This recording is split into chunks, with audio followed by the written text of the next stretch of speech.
যাচ্ছে। আরেকটা কথা না বলে আমি পারছি না। হ্যাঁ শুনবেন, ভালো করে শুনবেন।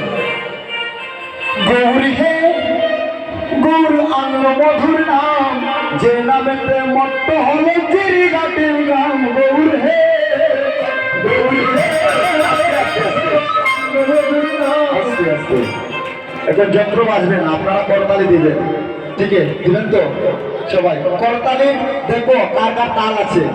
হ্যাঁ, যাদের মধ্যে তাল আছে তারাও তাল দেবেন। ঠিক আছে, কোন করো তালের সাথে করো তালি দিয়া, কোন করো তালের সাথে করো তালি দিয়া, আহা কোন করো তালের সাথে করো তালি দিয়া।